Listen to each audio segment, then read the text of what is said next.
मित्रांनो, भाजपचे नेते आणि कार्यकर्ते कोणत्या वेळेला काय करू शकतील हे सांगता येत नाही. आता आपल्या देशाचे गृहमंत्री अमित शहा यांनी सभागृहात उभं राहून एक वक्तव्य केलेलं आहे. ते म्हणजे आंबेडकर या नावाचा जप करणं आता फॅशन झालेली आहे. काही लोक तर आंबेडकर नावाचा इतका जप करतात की जर तेवढा जप देवाच्या नावाचा केला असता तर तुम्हाला स्वर्गप्राप्ती झाली असती, असं अमित शहा यांचं म्हणणं आहे.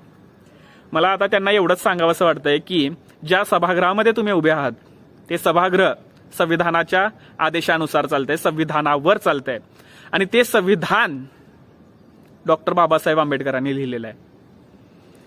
आणि ज्या पदावर तुम्ही बसलेला आहात, जे पद भोगताय गृहमंत्रालयाचं, ते पद सुद्धा संविधानामुळेच तुमच्या गळ्यात पडलेलं आहे. तुम्ही त्या पदाचा उपभोग घेताय आणि सगळी जे भारताची सूत्र आहेत गृहमंत्रालयाची ती चालवतायत ते फक्त आणि फक्त संविधानामुळेच.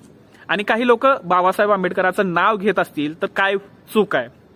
अरे, ज्या वेळेला पाण्याला स्पर्श करायची परवानगी नव्हती त्यावेळेला बाबासाहेब आंबेडकरांनी सर्वांसाठी पाणी खुलं केलंय. ज्या वेळेला शिक्षणाची दारं बंद होती त्यावेळेला शिक्षणाची दारं सर्वांसाठी डॉक्टर बाबासाहेब आंबेडकर यांनी खुली केलेली आहेत. अरे, स्त्रियांना घराच्या बाहेर पडायची परवानगी नव्हती त्यावेळेला बाबासाहेब आंबेडकरांनी स्त्रियांसाठी समानतेचा कायदा आणला होता. आणि तुम्हाला काय प्रॉब्लेम आहे? तुम्ही एक गोष्ट विसरताय की आपला देश कोणत्या धर्मग्रंथाच्या आधारावर चालत नाही, तर आपला देश चालतो ते फक्त आणि फक्त संविधानावर, संविधानाच्या मूलभूत हक्कांवर किंवा संविधानाच्या मार्गाने आपण चालतो. लोकशाही जी चालली आहे ना आपली, ती फक्त आणि फक्त बाबासाहेब आंबेडकर आणि आंबेडकरांनी लिहिलेल्या संविधानांमुळेच. आता हे अमित शहा यांना कळणं जरा अवघड आहे, कारण ते कधी शाखेतून बाहेर आलेच नाहीत. हेगडेवार, गोळवळकर, सावरकर यांच्या पुस्तकातून जेव्हा बाहेरची पुस्तकं तुम्ही वाचाल त्यावेळेला कळेल की आंबेडकर काय आहेत आणि आंबेडकर या नावाची दहशत काय आहे.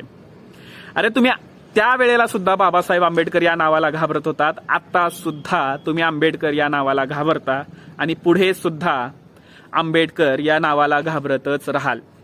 हे त्रिकालवादी सत्य आहे. तर घाबरू नका, आंबेडकर समजून घ्या आणि मग बोला आंबेडकरांवर. जय भीम.